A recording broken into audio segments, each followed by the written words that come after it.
Oi, pessoal, tudo bem? Sejam bem-vindos à live. Hoje a live é aqui no Instagram e eu vou chamar a nossa convidada, a Carol, que é fono, e vai conversar com a gente sobre um assunto super importante, que é processamento auditivo, né? E relacionado com a aprendizagem. Então, vou chamar ela aqui para a gente conversar. Vamos lá.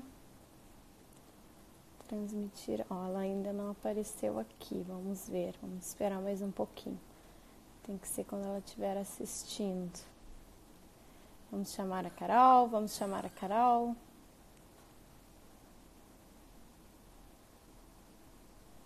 Olha, temos várias fonos hoje aqui.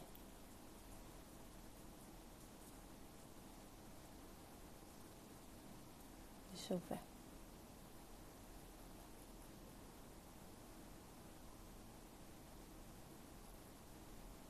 Não tô conseguindo chamar. Gente, já temos 20 pessoas aqui, que legal. Geralmente eu sempre faço live no Face. Não sabia se vocês iam vir pra cá. Que bom! Fala aí se vocês já me seguem lá no Face, se vocês estão sempre nas lives de quinta. Oi, Carol. A Carol chegou. Bem-vinda. Vou te chamar.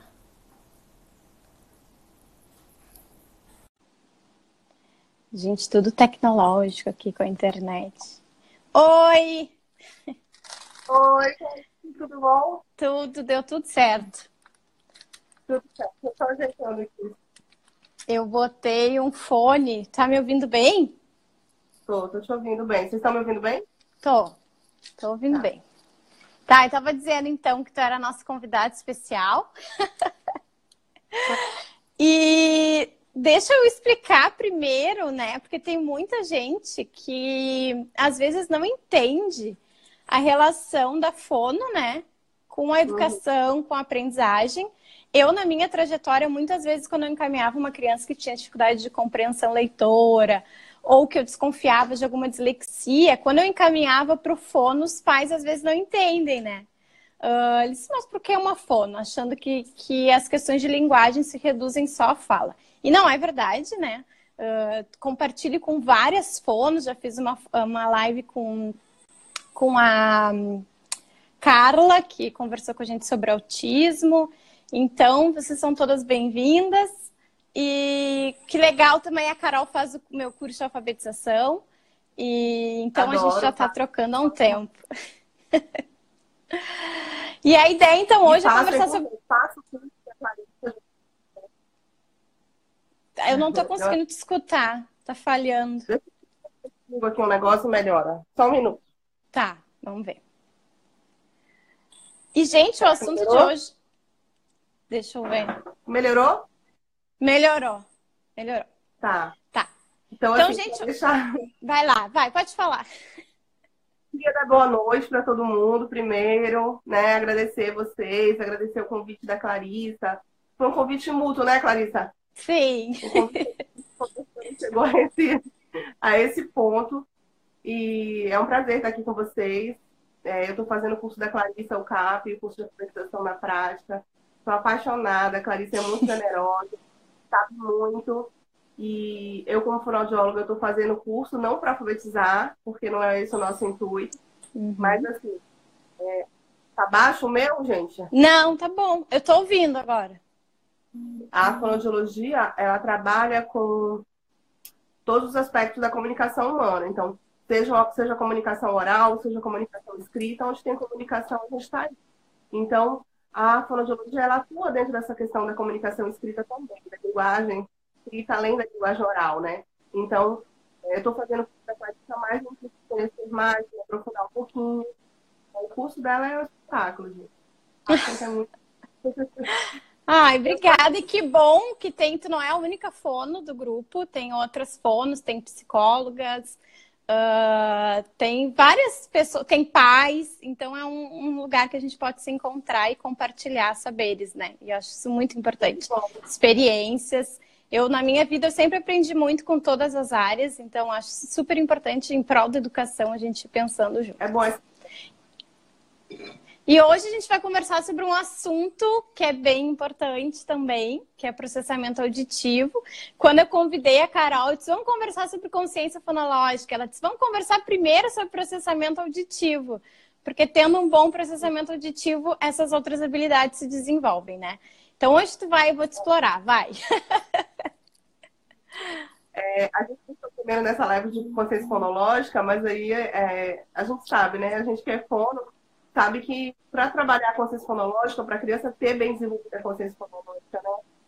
É imprescindível que há processamento auditivo, a audição seja ótima, né?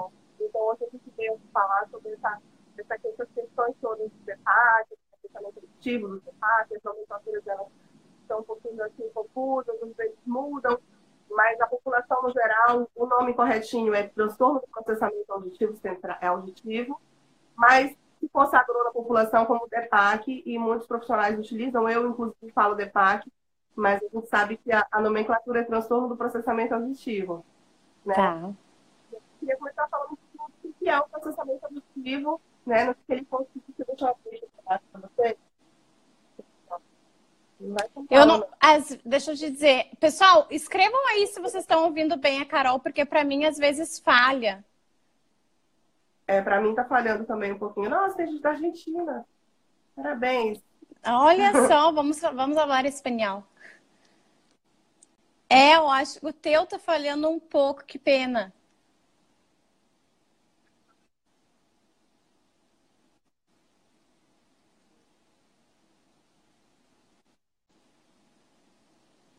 Agora parou.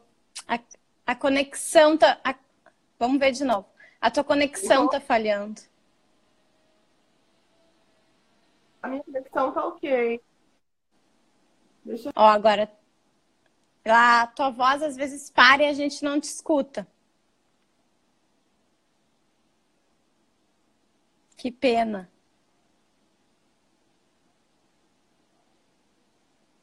Vamos esperar, gente, porque o assunto... Oi. Melhorou? Agora você voltou, você tinha sumido. Tá, será que agora tá tranquilo, gente? Acho que melhorou agora, né, Clarissa? Acho que sim. Acho que se tu falando mais devagar... Tá, vamos ver, qualquer coisa eu te aviso. Tá bom. Então, assim, queria falar, então, a gente começar explicando o que é o processamento auditivo. A gente fala muito do DEPAC, do transtorno do processamento auditivo, mas, na verdade, antes do transtorno do processamento auditivo, existe o processamento auditivo, né, que é uma habilidade que todos os ouvintes têm, que todas as pessoas que ouvem têm tranquilamente, têm normal, né? E o esperado é que se desenvolva lá até por volta de 16 anos de idade, né? Lá no meio da adolescência. E aí eu vou explicar um pouquinho o que é, né? A gente tem, então, a orelha, a audição periférica, que é a questão da orelha média, da orelha interna, lá da cóclea. Tudo isso a gente tem formadinho na gestação. Por volta da 21ª semana de gestação, a gente já tem a orelhinha toda formada. Mas o ato de ouvir, as funções auditivas, as questões de audição, de atenção, de memória, de concentração auditiva, todas as habilidades de localizar. Eu tô rouca mesmo, família, não é a minha... Não, é que ele tá às vezes fica meio tremido. Vamos ver se melhora com fone e microfone. Mas a questão da rouquidão não vai passar, não, gente, porque eu tô com asma, eu tô falando de uma pneumonia.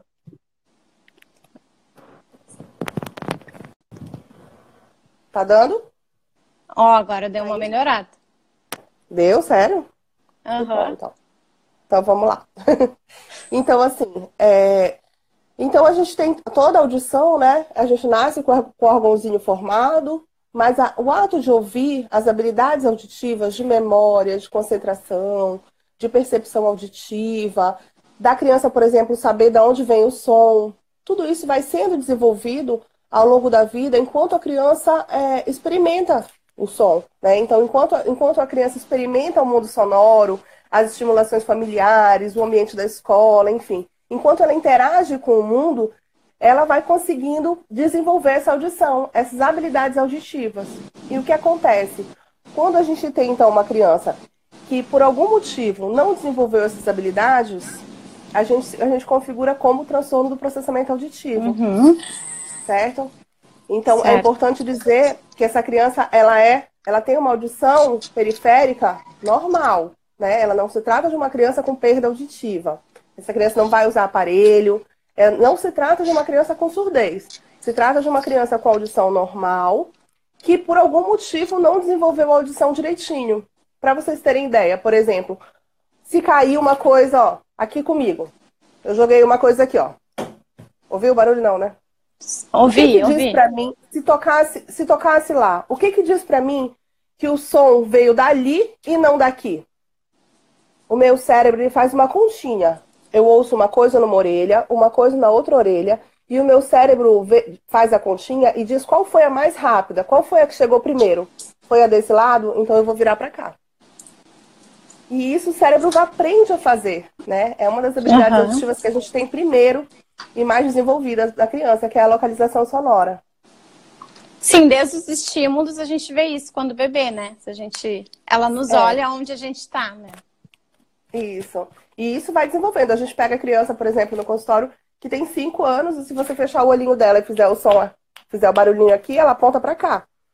Ela diz, tá aqui o barulho, já, né? Sim. Totalmente desorientada. Então, isso, por exemplo, para a criança que faz no esporte. Pensa nessa criança lá na quadra de educação física. O professor gritando, pega a bola, isso o quê? E o moleque? E apita. O menino, coitado, tá totalmente perdido, né? Ele não se localiza, ele não consegue localizar de onde vem esse som, não consegue orientar, destacar a voz do professor perante toda a gritaria dos colegas, o barulho do esporte. E isso também, por exemplo, o teste da orelhinha não vai ter a ver com isso, eu já falo, tá, gente? Então, isso também vai afetar, por exemplo, a professora andando em sala de aula, né? Essa criança localizada, onde vem esse som. São muitas habilidades auditivas.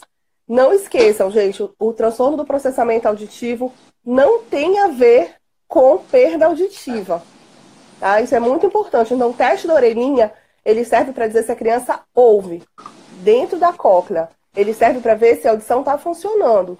Mas as funções auditivas, elas vão ser desenvolvidas até 14, 16 anos, dependendo da literatura. Vai desenvolver ao longo da vida, com a experimentação de vida, de mundo desse indivíduo. Tá. E o que a gente pode ver, assim, a gente está falando do processamento auditivo e do transtorno, né? E como é que a gente pode ver se isso está sendo porque está prejudicado, né? Quais os sintomas que como a gente está falando aqui com pedagogas, com fonos, enfim, como é que a gente pode ver isso na sala de aula? Mãe também.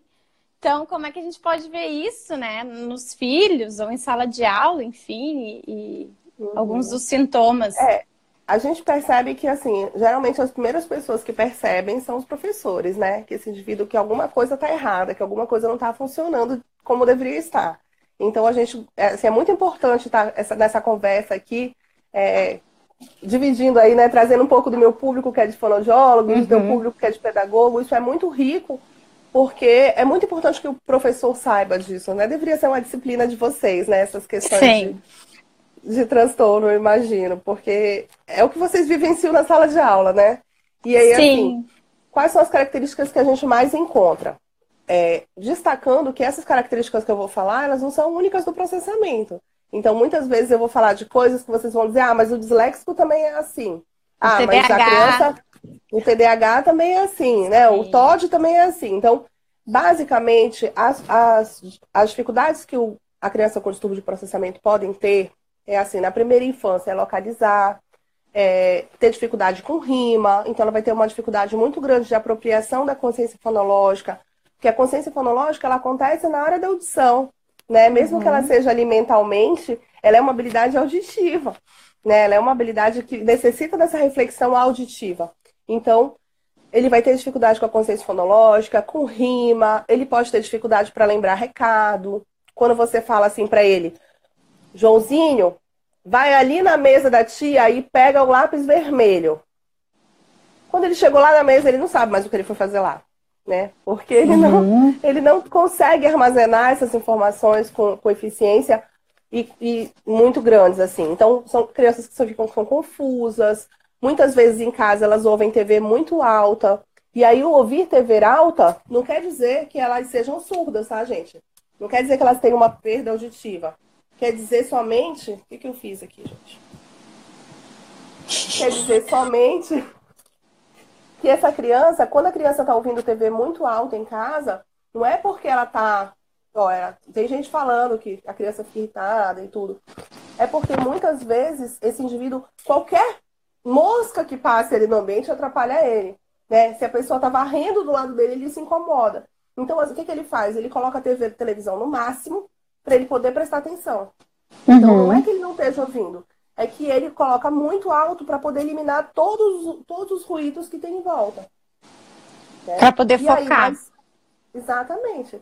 E aí, mais velho, ele vai ter dificuldade com trocas de letras surdas sonora, né? Que a gente sabe que auditivamente, acusticamente, elas são muito parecidas.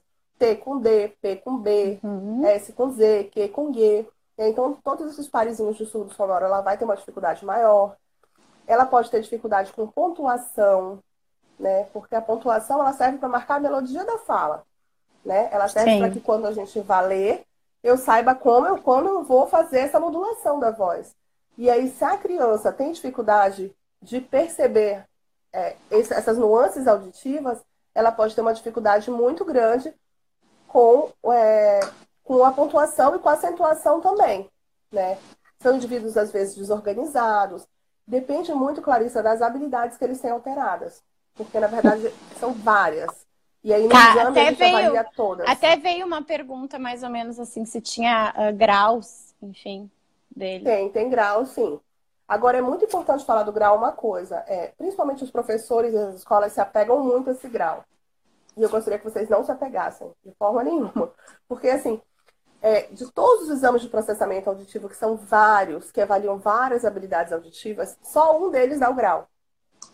Quando só um deles dá o grau, o que isso quer dizer? Se a criança falha demais nesse, mas vai bem nos outros, diz que a criança está péssima. Se, por outro lado, a criança está mal em tudo, mas naquele em especial ela vai bem, a gente vai dizer que ela tem um grau leve. Mas e aí? Né? Então, assim, a questão do grau é mais uma informação que ela é para o fonoaudiólogo se guiar na hora da terapia. Mas eu gostaria muito que os professores e a escola, principalmente, não se guiassem por isso. Ainda tem outra questão, Clarissa. Por exemplo, uma criança de 5 anos. 5 anos eu vou depois falar, tá, gente? A gente avalia, mas não é todo fonoaudiólogo que avalia. Uma criança de 7 anos, com distúrbio de processamento auditivo, com transtorno de processamento, ela pode estar com grau severo, tá? Mas ela acabou ali de começar a alfabetização, ela acabou de começar todo o processo dela, da vida escolar dela, né? Uma criança, um indivíduo de 13 anos com grau leve, pode ser leve, mas ele passou esse leve durante toda a aprendizagem dele escolar. Então, isso pode ter um impacto na vida dele muito maior, mesmo ele tendo um grau leve. Porque ele tem todo uma defasagem em relação ao que deveria ter sido aprendido e esse transtorno leve foi sendo carregado por ele em todos os processos. Então, ficou um monte de lacunas. Enquanto aquele indivíduo que tem 7, que está no grau severo, de repente ele não está tão ainda afetado em relação à aprendizagem. Sim, e aí vai estar tratando, enfim, vai estar especificando, fazendo terapia. E a terapia, isso é legal a gente falar, ela ajuda, ela ameniza, esse transtorno pode ser recuperado, enfim. Totalmente. Como é que fica isso? Ele pode ser totalmente recuperado. Nem sempre a gente busca recuperar ele 100%, porque na verdade a gente não é 100% em tudo. Então, assim, muitas vezes eu tenho uma criança que chega em 88% lá, vamos lá, e que tá tudo bem, essa criança já tá totalmente funcional, as notas dela estão boas, ela não tem mais queixa. Então, eu preciso ficar fazendo terapia para ela até ela ficar em 100%? De repente eu não preciso, tá? Então, assim, o transtorno de processamento ele é totalmente reversível, ele com a estimulação adequada que o fonoaudiólogo faz, tanto na cabine como fora da cabine, tá, gente? A terapia de processamento auditivo ela pode ser feita tanto fora como dentro, desde que o indivíduo tenha fora da cabine para fazer todos os instrumentos necessários, né? Todos os softwares, tudo que seja utilizado, ela pode ser feita tanto fora como dentro. que é fora ou dentro da cabine? É porque, assim, é porque virou uma certa moda, na verdade, uma febre, de dizer que, assim, a criança tem distúrbio de processamento, tem que fazer cabine. O que é cabine? É aquela cabine... Tu já fizeste a geometria, Clarissa? Já fiz. Aquela cabine. Tá, Aquela que tu cabine que você faz a entra e vai... geometria. Aham. Isso. A gente tem uma terapia que chama terapia formal, que é feita dentro da cabine. Que a gente pega o exame da criança e a gente vai fazer uma terapia durante 10, 12, 8 sessões, de acordo com o exame da criança. A gente vai traçar um plano terapêutico bem específico para as habilidades que ele tem defasadas. E a gente faz isso dentro da cabine com o audiômetro, porque tem todo o controle acústico do quanto eu estou colocando numa orelha, quanto eu estou colocando na outra, tá? Mas essa terapia ela é importante, mas, por exemplo, eu tenho crianças de 10 anos de idade que não conseguem ficar dentro da cabine. Por N motivos, né? A cabine é desconfortável, é abafada, né? Tem criança que não dá conta de ficar 40, 45 minutos sentada dentro de uma cabine fechada. Sim, as crianças pequenas, principalmente. Exatamente. Então, é só para falar isso, porque às vezes o próprio professor já fala assim: ah, Carol, quem me encaminhou foi a escola, ela disse que eu tinha que vir aqui fazer sessão de cabine. Quer dizer, eu ainda nem disse que essa criança tem distúrbio de processamento, eu nem sei o que é, e a escola já está dizendo que é para ela fazer comigo cabine. Entendeu? Então, a indicação da cabine vai muito do fonoaudiólogo, né? E ele passar o plano terapêutico para a família, explicar para a escola o que está sendo feito e ver qual é a necessidade de um ou de outro. E a possibilidade também.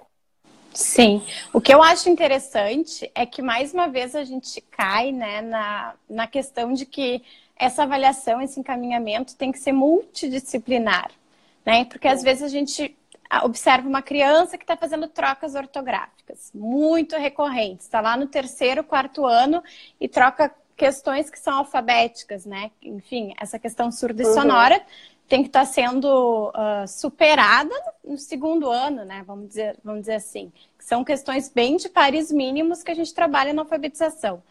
Então, aí às vezes a gente acha que a criança, isso é que a gente cai muito nesse erro, que a criança não está com força de vontade, que a criança tem preguiça, ou que ela tem uma motivada. Não está motivada, enfim, ou que ela é hiperativa, ou que ela tem TDAH, ou que ela tem dislexia. A gente nunca...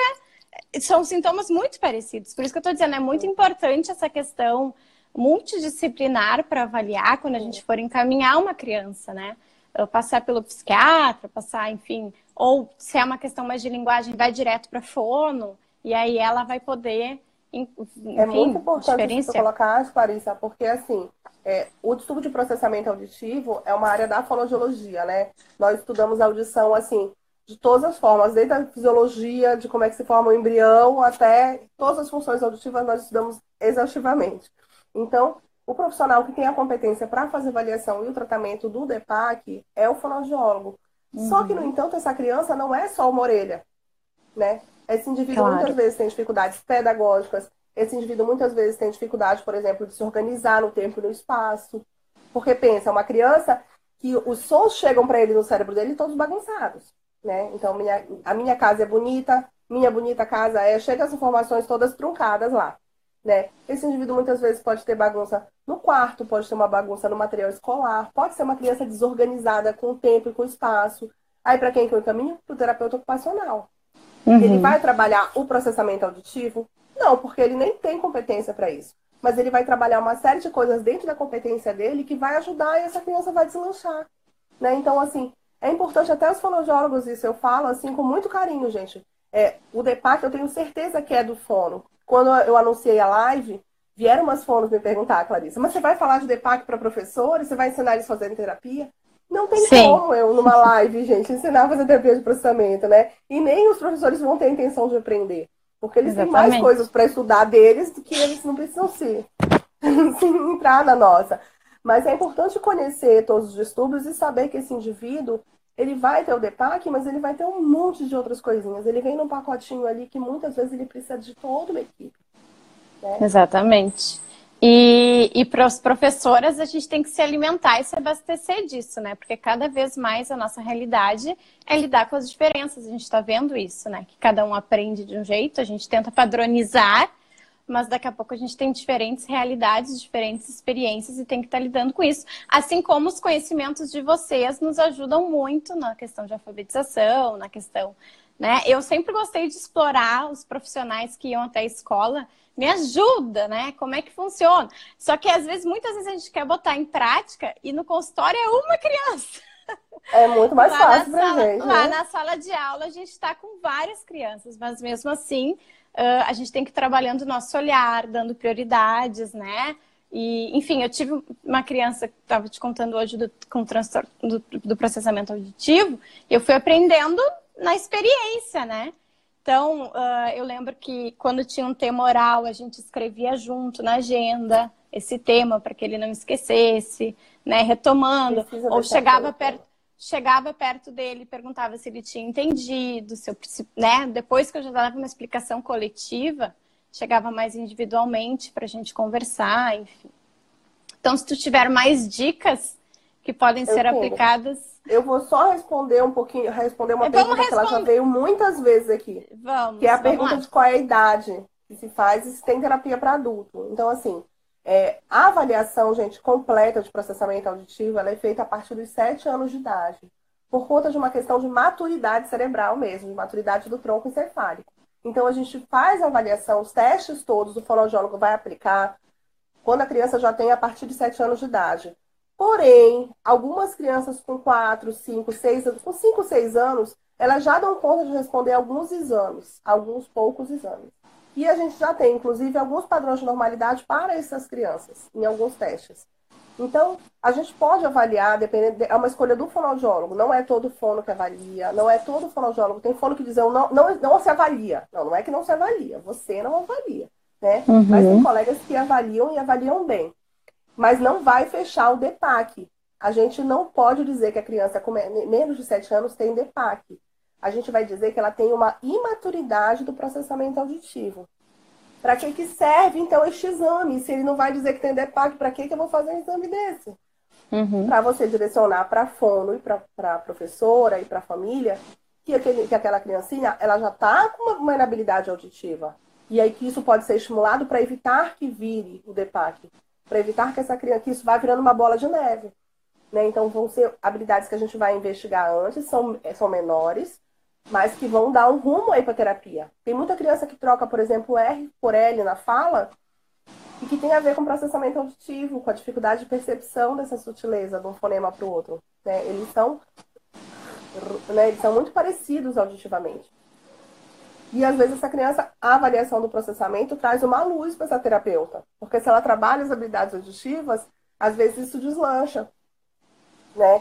Então, a professora que percebe, por exemplo, na educação infantil, que a criança não consegue de jeito nenhum fazer rima, né? Ela já pode encaminhar, assim, para entender por que essa criança não está conseguindo atingir o nível ali da turma. Né? Então, assim, não é para a gente dizer que tem DEPAC. A gente estava conversando, eu e a Clarissa mais cedo, e a gente estava conversando sobre essa questão do diagnóstico, né?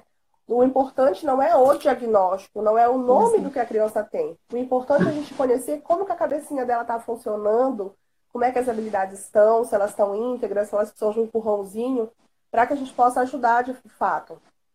Né? Sim, e entendendo, que eu acho que é o mais importante, que cada criança é uma. Não é porque 5 crianças têm transtorno do processamento auditivo que a gente vai usar as mesmas estratégias com as 5. Porque cada criança é única, né? Assim como a dislexia. Claro que a gente tem um padrão que a gente vai seguindo, mas cada criança vai se desenvolver uma habilidade mais que a outra, né? Vai ter aptidão mais para uma coisa do que a outra. Muito rico isso que você está falando. Acontece muito de eu chegar na escola e a professora olhar para mim e dizer assim, Carol, nem vem. Essa não tem. Que é assim, a fulaninha não tem nada a ver com essa. Então, tu já me explicaste da fulaninha, mas essa eu não vou acreditar, porque não tem nada a ver uma com a outra. Uma é quietinha, a outra é danada. Né? Então, assim, gente, são várias... Além da questão individual, de cada indivíduo ser único, das particularidades, né? Além de tudo isso, as habilidades auditivas são muitas. Então, eu posso ter crianças que combinam isso de formas totalmente diferentes. Então, eu posso ter uma criança que tem dificuldade de localizar e de sequencializar, outra criança que tem dificuldade de ouvir em ambiente ruidoso, por exemplo, mas que não tem essas. Então, até a dificuldade vai ser diferente, elas não vão ser iguais. Sim. Tá cheio de perguntas. Eu tô vendo aqui, deixa eu dar uma olhadinha.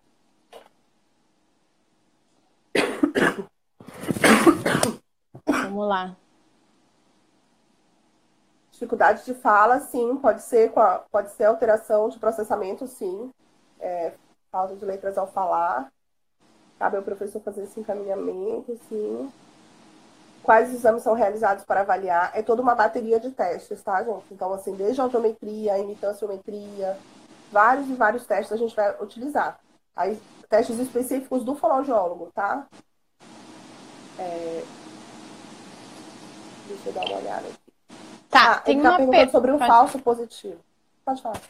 Não, fala, responde essa, depois eu te comento. Ele está perguntando aqui. Carol, a partir de que idade você sugere a realização do PAC? Crianças em alfabetização com 5 a 6 anos têm maturidade para responder? Então, com relação... a gente pode ter crianças com 4 ou 5 anos, como eu falei, que respondem bem, né? Com 6 anos, que respondem bem. E que essa informação vai ser importante, sim. Né? Ela não vai fechar o diagnóstico, mas ela vai dar um norte, professor. Ela vai dar um norte para o pai. Então, às vezes eu encaminho e aí a mãe diz assim, eu digo, olha, mas não vai fechar o diagnóstico. A mãe, mas pra que você tá mandando, então? Pra que eu vou fazer isso se não vai me dar diagnóstico? Né? Se desprendam desse negócio de diagnóstico. O diagnóstico ele é importantíssimo, às vezes, para acalentar a família, para nortear, sim, o trabalho, para entender melhor a criança. Mas muitas vezes ele não se resume tudo ao diagnóstico. Tá? Exatamente. Eu acho isso muito importante falar para os professores, porque, assim, eu já trabalhei na rede pública por um bom tempo, e às vezes também na rede privada acontece da gente fazer um encaminhamento e chegar respostas lá no final do ano. Imagina se eu for esperar o diagnóstico até o final do ano para fazer uma intervenção diferenciada com aquela criança. Ela não vai aprender, ela não vai conseguir evoluir, né? Porque eu vou ficar presa ao laudo, ao diagnóstico, enfim, né? Então, isso não dá, a gente tem que ir trabalhando conforme o ritmo da criança que tá... também, né, como professor. Sim, exatamente. Tem uma colega aqui, a Lohane, que perguntou se os softwares seriam o foco das terapias fora de cabine. Então, não só os softwares, assim, a gente trabalha com alguns softwares, com alguns jogos, alguns materiais específicos de fono para trabalhar processamento, vários e vários materiais que a gente tem, mas a gente pode trabalhar também com o próprio audiômetro fora da cabine, né, porque se torna menos bagunçado. Então, para quem tem essa possibilidade, a gente tem aparelhos que trabalham processamento fora, a gente trabalha com fones que regulam a quantidade de som que vai para uma orelha, a quantidade de som que vai para outra orelha, e a gente consegue fazer essa questão da audição binaural, que é a audição das duas orelhas, né? Acontece, Clarissa, com a questão da audição, igual acontece com a visão, por exemplo. Você não enxerga a mesma coisa num olho e no outro, certo? Uhum. Né? Certo. Porque você enxerga no olho é diferente do que você enxerga nesse. E o que você enxerga mesmo é uma terceira coisa, que é o que o seu cérebro faz com as duas visões. Uhum. A mesma coisa acontece com a audição. A gente escuta uma coisa numa orelha, escuta outra coisa na outra orelha, e o nosso cérebro lá dentro tem que pegar essas duas informações e transformar numa outra. Né? E aí, muitas vezes, aí nesse caminho, é uma das maiores dificuldades do processamento auditivo. Isso geralmente acontece, a maturação disso mesmo é lá por volta de 6 anos. Sim. E tem muita confusão entre as... Tem, né? Porque a gente já viu até pelas nossas dúvidas. Entre a surdez ou a baixa audição com o transtorno do processamento auditivo. Deve ter essa confusão, assim, da gente achar que a criança não está escutando, mas na verdade ela tem esse transtorno, né? Sim, muitas vezes se confunde.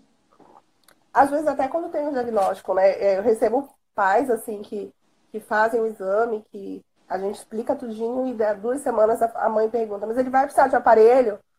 Uhum. Então, assim, é difícil, é uma coisa nova mesmo. Olha, o primeiro livro no Brasil que saiu sobre processamento auditivo, de avaliação de processamento, foi o livro da Liliane Desgualdo. Ele é de 1998. Ou seja, é muito recente. Né? E a gente, depois dele, a gente tem 2. Livro mesmo a gente tem. O resto é pesquisa, artigo, entendeu? Mas tudo muito novo. Então, é uma área que a gente, de fato, fala e os professores, às vezes, se sentem até, tipo, eu não sei, eu estou desatualizado, né? Mas é nessa busca que a gente vai melhorando, porque, na verdade, está todo mundo aí mesmo desatualizado numa coisa tão nova. E que tá bom, né? Sim. E sempre vamos ter, né? Porque a gente vai ter que estar sempre estudando. Quem trabalha aí com humanas, a gente está sempre se renovando. Nada é exato. É. Isso é a vida inteira estudando e aprendendo. Eu aqui estou aprendendo muito. Tem uma pergunta mais específica para ti aqui. A utilização de fones de ouvido em consultório é considerada terapia formal? É considerada terapia formal. Inclusive, o uso dos softwares é considerada terapia formal. O que vai diferenciar a terapia formal? Inclusive, não existe esse nome, tá, gente? Terapia de cabine. Isso aí não existe. O nome das terapias de processamento são terapia convencional e terapia formal. Então, na terapia convencional, é quando eu trabalho com a criança consciência fonológica, processamento auditivo, né, as habilidades todas fonoaudiológicas que ele possa ter alteração. Quando eu vou para o treino formal, eu faço um plano terapêutico só para processamento. E eu, por exemplo, no consultório faço de forma bem intensa, então não faço muito espaçado em tempo, que é para a gente ter mudança de neuroplasticidade, a gente tem que ser mesmo, né, bombardear o cérebro para que tenha uma mudança. Então, assim, o uso de softwares, desde que eu tenha tudo planejado, desde que seja tudo feito de acordo com o planejamento e com o exame da criança, ele é chamado de terapia formal, tá? Ela continua sendo terapia formal. Eu posso botar para dentro da cabine se eu sentir necessidade, se eu quiser. No site da CTS, entra no meu privado depois e me pergunta. No site da CTS tem esse fone que trabalha a regulação das duas orelhas, tá? Mas a gente tem software, por exemplo, que a gente liga o software, bota no fone e ele já vem gravado. O que vai para uma orelha, o que vai para outra orelha, vai aumentando a intensidade, abaixando, a gente consegue controlar no próprio computador. Então não deixa de ser uma terapia formal, porque eu tenho todo um controle acústico do que está sendo colocado. Tem uma pergunta que eu acho interessante. Existe a possibilidade da criança ter TDAH e o DEPAC? As comorbidades, né? Eu ia te fazer essa pergunta.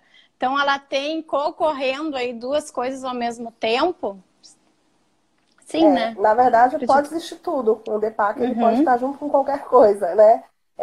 Só para esclarecer, falando de forma assim bem, né? Mas eu posso ter crianças com autismo com DEPAC? Posso. Eu posso ter criança com dislexia com DEPAC, crianças com todo tipo de dificuldade ou não, e posso ter DEPAC. Para que a gente vai avaliar, então, né? Como é que eu vou diferenciar? A questão do DEPAC é porque o DEPAC ele é uma disfunção, né? Ele se trata de uma disfunção, é uma imaturidade do sistema auditivo. Então, eu consigo amadurecer essas habilidades. Eu consigo pegar essas habilidades e trabalhar o potencial delas para que ele fique plenamente reabilitado. Então, se eu tenho uma criança, por exemplo, com dislexia e com DEPAC, pode ser que nem todas as dificuldades dela sejam dislexia. Pode ser que algumas dessas dificuldades sejam também do DEPAC. E aí, eu curando o DEPAC, eu tratando o DEPAC, essa criança fica melhor. Não vai sarar tudo, né? Porque vão ter coisas que são da dislexia. Mas eu vou liberar e vou limpar um pouco essa casa, vou dar uma arrumada para a criança ter dificuldade no que ela já tem, né? Enfim, também vai ser tratado, mas que não vai, muitas vezes, ficar... não é tão totalmente... né? Não é totalmente irreversível como é o caso do DEPAC, que a gente consegue reabilitar totalmente. Né? E assim, por exemplo, criança com síndrome de Down. Né? Eu tenho criança com síndrome de Down que eu mando para o exame de DEPAC. E aí eles vão falar assim, gente, todas essas crianças vão ouvir, tá? A gente está falando de disfunção. Essas crianças, elas são ouvintes, elas ouvem normalmente, mas no cérebro, dentro do cérebro delas, elas não conseguem processar esses sons, tá? Mas elas são totalmente ouvintes normais. Eu tenho uma criança, por exemplo, com síndrome de Down, que eu encaminhei recente para avaliação de processamento, né? E aí a mãe me perguntou, mas você vai querer fechar diagnóstico de subprocessamento? Você não tá... Ela é síndrome de Down, né? E aí eu disse, olha, ela tem a síndrome de Down, mas eu percebo que as habilidades auditivas dela estão alteradas. E é muito provável que estejam. É muito provável que ela vá para o exame e ela falhe nas habilidades auditivas. Mas eu vou encaminhar ela para que eu saiba quais as habilidades que ela tem alteradas e como eu posso trabalhar para deixar esse canal sensorial dela, que é a audição, e que é importantíssimo para a aprendizagem, mais eficiente. Né? Então, a gente nem sempre avalia só para dar o diagnóstico de DEPAC. A gente muitas vezes avalia para nortear o nosso trabalho, para melhorar esse canal sensorial. Eu acho interessante isso que você está dizendo, porque vamos usar o exemplo do TDAH.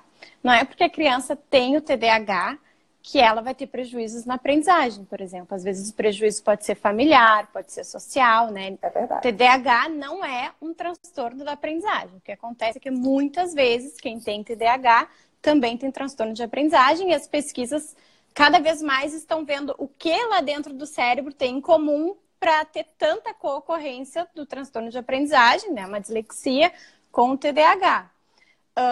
Então, a gente às vezes não sabe muito bem o que é causa e o que é consequência, né? Então, uma dificuldade de aprendizagem, ela pode ser a consequência do DPAC, né? Então, lá na escola, por isso que na escola aparece muito. E eu ia te perguntar também se tem prejuízos na leitura. Porque na fala e na escrita a gente vê, mas na leitura, tanto em compreensão, mas também na decodificação.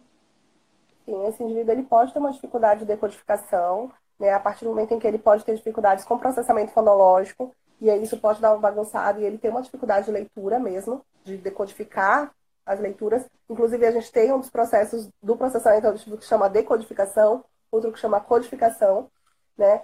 E eu também posso ter dificuldades, e essa é uma das, assim, muitas vezes a criança aparece ou no início da alfabetização, porque não está conseguindo se alfabetizar, ou ela aparece lá pela 4ª série, porque ela não está entendendo os comandos do professor.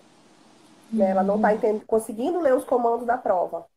E, assim, o DPAC, ele pode causar tanto uma questão de desorganização, como uma questão também de memória auditiva. Então, muitas vezes, ele lê o texto todo. Quando chega no final do texto, ele já não lembra o que ele leu. Já não lembro o que ele leu. Né?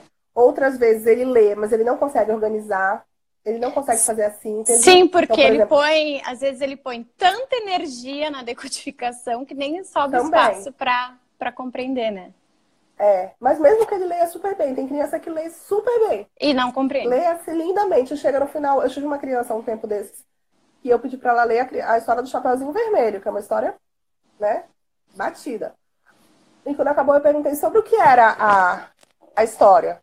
Aí ele disse para mim, sobre a cesta da vovó. Então, assim, olha o foco, olha o que ele extraiu de significado desse uma história que é enorme, né? Ou então a gente pede assim, então reconta pra mim essa história. Aí ele diz assim, bom, tinha uma vovozinha, mas aí tinha a mãe dela que fez o doce, aí ela encontrou com o lobo, né? Aí depois o caçador tirou o lobo a vovó da barriga do lobo, quer dizer, ela vai desorganizando a história totalmente. E aí, às vezes tem dificuldade de extrair o que é importante naquele texto. Aí eu me atrevo a dizer, né? Vamos ver, assim, eu já tive alunos com dislexia e alunos com transtorno de processamento auditivo. E eu vejo que a criança com dislexia, se eu sentava do lado dela e lia para ela o que estava ali pedindo na pergunta, muitas vezes ela me correspondia oralmente. Quando ela fazia essa leitura silenciosa sozinha, ficava mais difícil para ela. Mas algumas crianças, quando a gente senta com ela, lê, ela compreende com mais facilidade. Aí talvez teria uma diferença do processamento auditivo, né? Pode ser. O do processamento, ele pode ter também essa mesma dificuldade igualzinha que tu estás falando. Mas muitas vezes ele vai ter dificuldade com a compreensão mesmo, né? Ele pode ouvir ou pode ler e chegou no final da história e ele não sabe o que foi dito, ele não sabe o que é importante naquela história. Por exemplo, tem muita criança com dificuldade de processamento que tem dificuldade de matemática, com problemas matemáticos. Por quê? Porque ler o problema matemático, ter memória para, né, armazenar todo aquele comando. E depois disso, ainda extrair por onde se começa. Então, assim, são muitos processos mentais que exigem um nível de atenção auditiva também muito grande. E aí eu ainda digo outra coisa. E se além disso, tiver um colega dele assim, ó, atrás. Fazendo um barulho. Fazendo um barulhinho, né? Essas canetinhas aqui que criança ama de paixão, né? Quem tem processamento chega a dar, dói no... O colega assim atrás, ó. Tem de ficar assim. Né? Batendo, arrastando o caderno. A professora fazendo toque, toque, toque do salto dela pela sala. Não tem processamento que aguente, né? E aí essa criança vai falhar muitas vezes nessa compreensão. E o trabalho com material concreto ajuda, sim? Por exemplo, no problema matemático, a gente usar os palitos, o material dourado e fazer mais exploração. Ajuda. Eu sou super a favor de estimulação multissensorial, né? Eu acho que quando a gente trabalha, eu acho não, né? Quando a gente trabalha com múltiplos sentidos, a gente tem múltiplos ganchos de memória e de aprendizagem aí para fixar. Então, Uhum. sim, a gente trabalhar com material concreto. Agora, sim, é muito importante tomar cuidado, principalmente os professores em sala de aula, para não destacar esse indivíduo no sentido de cuidado com a autoestima dele mesmo, sabe? Porque se você pega para fazer uma coisa só com ele, né? Ou, por exemplo, eu tive uma família recente que queria colocar um professor de apoio dentro da sala de aula, né, para a criança. A criança está em DEPAC. Ano que vem, provavelmente, ela está curada do DEPAC. Né? Então, Uhum. assim, ela vai levar para a vida inteira aquela imagem, aquela ideia que ela teve um cuidador lá. Assim, é uma coisa muito. Né? O cognitivo deles é normal, o cognitivo deles está todo ok, eles compreendem tudo. Né? Eles muitas vezes se sentem burros, eles muitas vezes se sentem. Eles acham que eles são malandros. A família acredita tanto nisso, e a escola, por quê? Porque é uma dificuldade que ela é flutuante, Clarissa.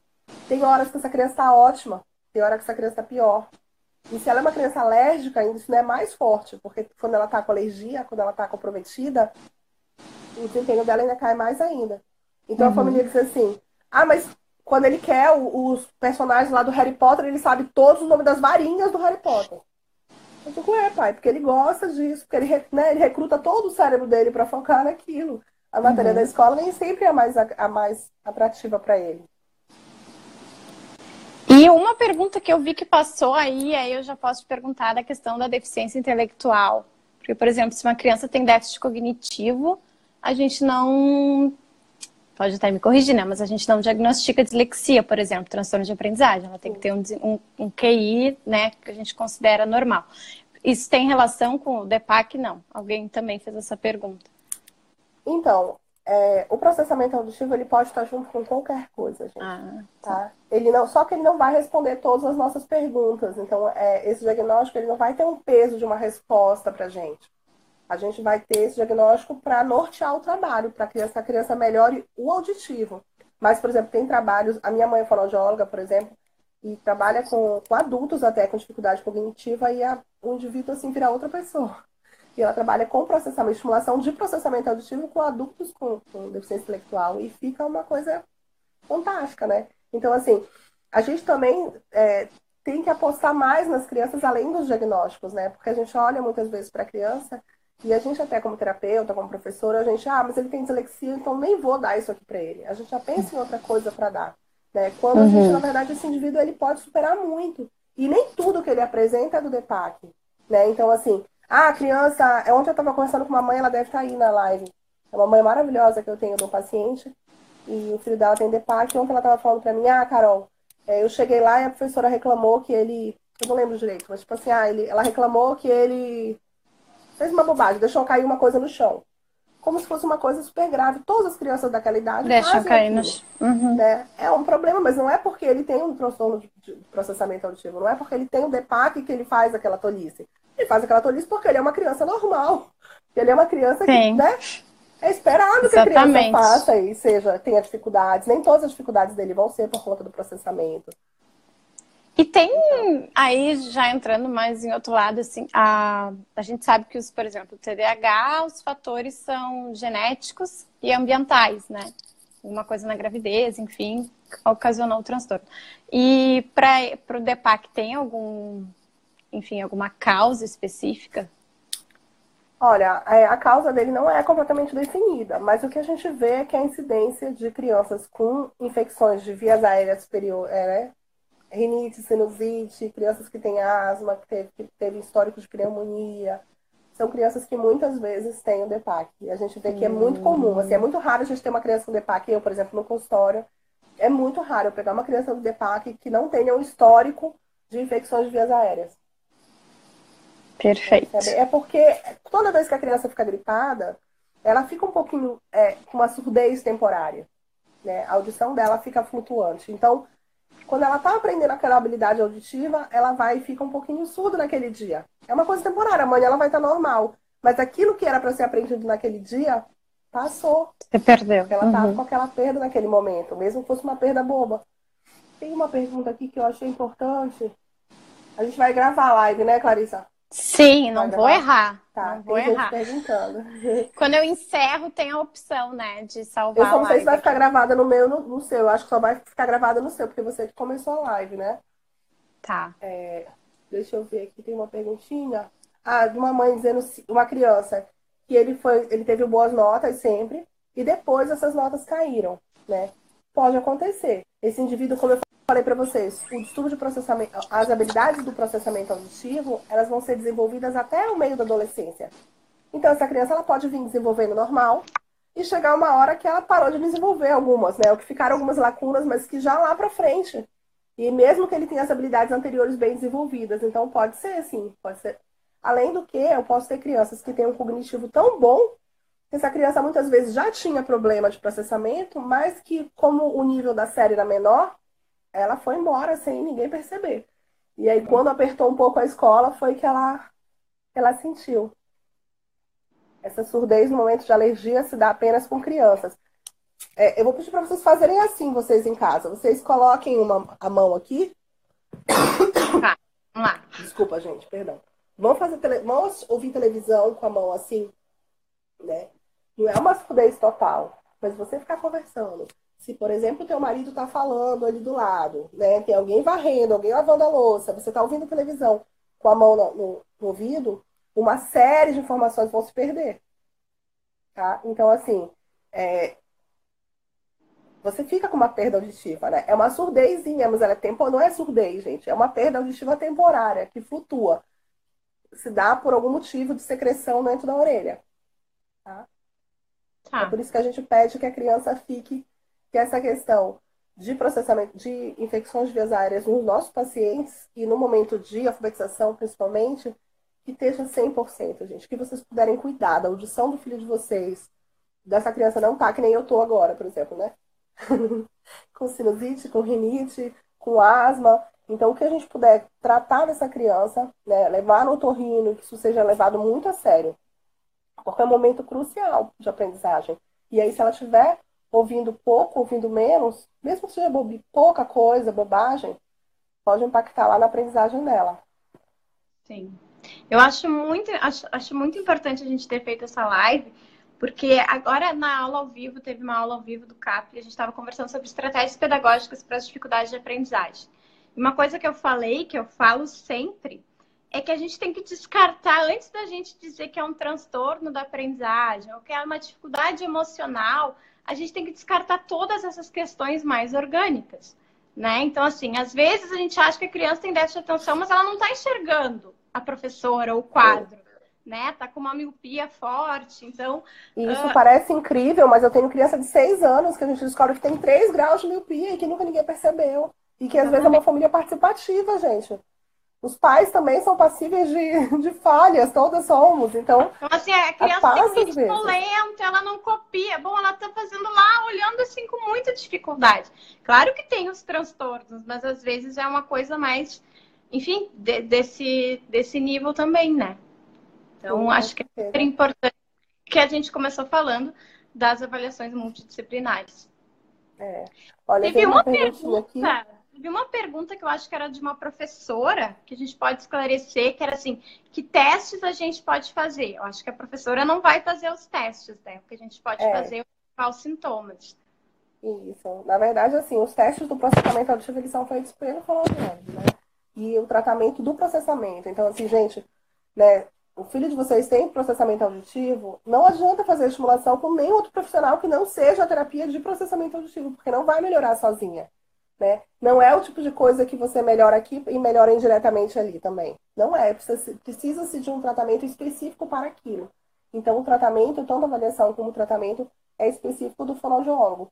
Tanto que eu falei, quando eu anunciei a live aqui contigo, algumas fonos ficaram preocupadas, né? Porque o nosso próprio conselho nos proíbe de falar, de explicar ou de ensinar práticas não fonoaudiológicas para quem não tem a base científica para isso. O que é Uhum.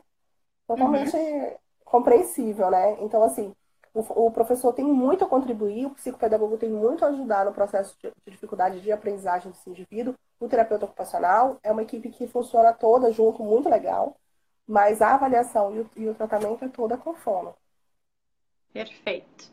Tem uma perguntinha que eu queria responder rapidinho. Ele está perguntando se pode voltar. Por exemplo, fez a terapia e volta, né? Então, assim, não é que volta, né? O processamento auditivo é uma questão de amadurecimento. Tá me ouvindo? Tá, né? Tô, tô. É uma questão de amadurecimento. Então, se a gente conseguiu amadurecer essas funções, ela não vai regredir.